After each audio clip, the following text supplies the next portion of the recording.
Hi there, and welcome back to another episode of If These Walls Could Talk. I hope you've been enjoying a Halloween-themed Instagram post this last week about actors who appeared on stage in Ivoryton and also made their mark in horror films and TV. Well, to cap that off today, we're taking a look at the king of horror himself, Vincent Price. Vincent appeared on stage here in Ivoryton in 1952 in a comedy called Goodbye Again. Vincent Leonard Price was born on May 27th in 1911 in St. Louis, Missouri. He actually went to Yale University and graduated from there in 1933 and then took a job as a school teacher. But what's really fascinating is his take on this, where he said, "I had the extraordinary experience of finding out that I knew nothing." And so he quit teaching, moved himself off to London, and enrolled in the university there in 1934 to pursue a master's degree in fine arts. But his burgeoning interest in the theatre soon led him to the stage, and he appeared on stage actually in London in a production of Chicago. Not the musical that we know, but actually the play that the musical was based on. He quickly followed that as a role in a play called Victoria Regina, where he played Prince Albert, and that play eventually transferred to Broadway and ran for 3 years.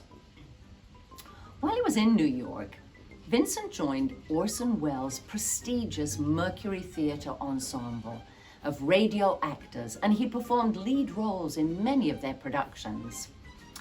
In 1938, he decided to travel to Hollywood and made his screen debut in a movie called Service Deluxe. No idea what that was, but soon he was finding himself in character roles in all kinds of movies we all remember, such as The House of the Seven Gables, The Three Musketeers, The Private Lives of Elizabeth and Essex. But his big break came with The House of Wax, one of the first films shot in 3D, in which he played a murderous sculptor who used human victims to populate his wax museum. Still terrifies me to this day. This film established Vincent as America's master of horror, and he would go on to star in such classics as The Fly, The House on Haunted Hill, and The Tingler. He didn't limit himself to horror films, however, and he demonstrated his range with memorable performances in Casanova's Big Night, While the City Sleeps, and The Ten Commandments. In the 1960s, Vincent appeared in his most acclaimed series of films, adaptations of Edgar Allan Poe's short stories, as directed by B-film director Roger Corman. He was usually teamed with the likes of Boris Karloff and Basil Rathbone and Peter Lorre. I can remember him most of all in The House of Usher, The Raven, and of course The Mask of the Red Death.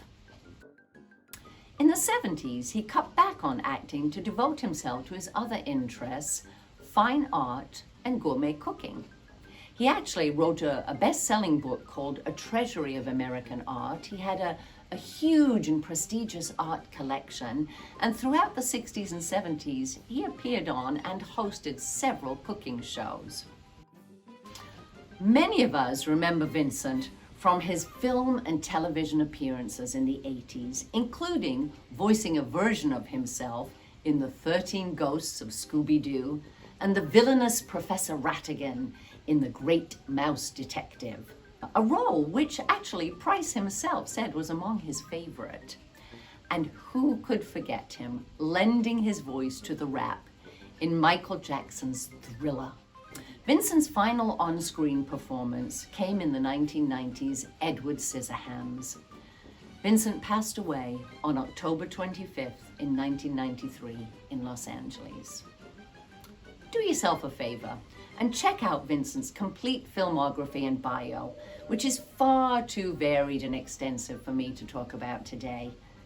Vincent, it was great getting to know you.